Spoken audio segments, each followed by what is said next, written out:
Okay, the 2018 Tomb Raider, I guess this is the reboot?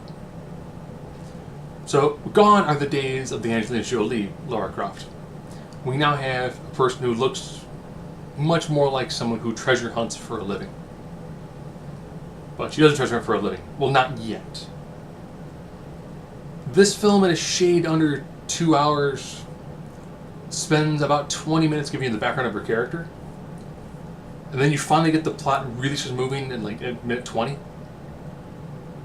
If you want to see the tomb portion, which actually is done very well, that's like the last 50 minutes of the film is just, okay, we put the pieces in place, here it is, here's the actual plot for the rest of the movie.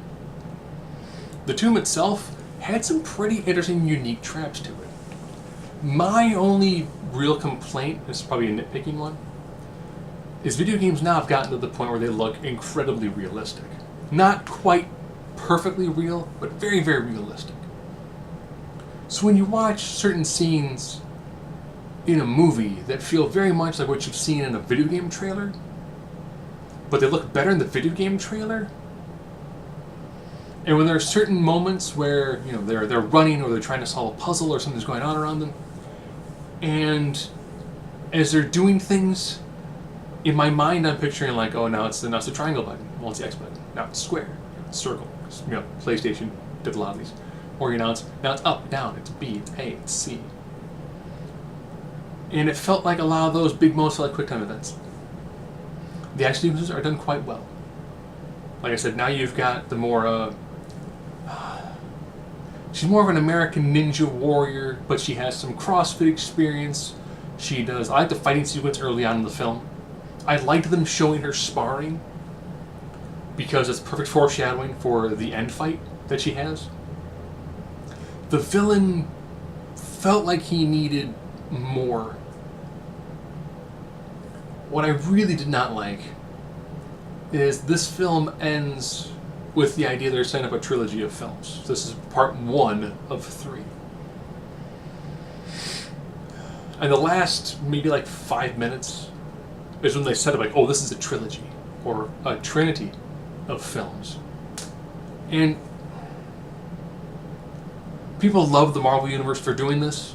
They did a film and it breathed this amazing multi-billion-dollar franchise. And then other companies try to do it and it just doesn't work as well. If this is the first film in the reboot of a franchise, I would throw in bits and pieces to make you think they could do sequels, but I would not blatantly call it the end and be like, aha, and we have 2 more films to go. No. The reason why Iron Man worked is because the film proper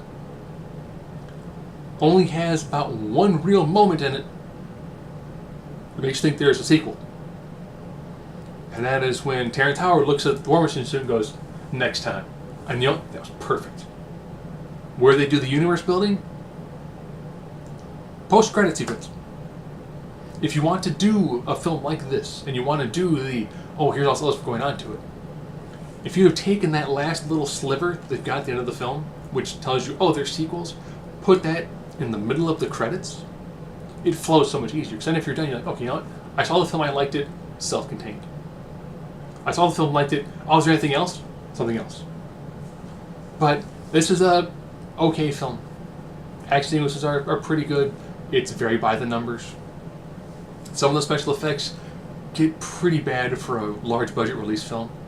The one with Lara Croft looks like the new version of her. Proper amount of physicality. I was watching it going, man, she'd be a great Sarah Connor. I was like, I want to see her in other action films. Because she has enough of screen presence, enough physicality for the role, and from that aspect it works really well. I think they put a little bit more into the villain, and maybe, when they reveal some of the main curse thing at the end, you can go, okay, that's fairly well rooted. But then they try to take more of a mystical turn every now and then. It's like, if you're going to go realism, go realism. If you're going to realism with some supernatural, go that. But don't try to waffle back and forth. But that's one of those things where you can tell that the first film they want to be realistic with the ability to go supernatural in later films.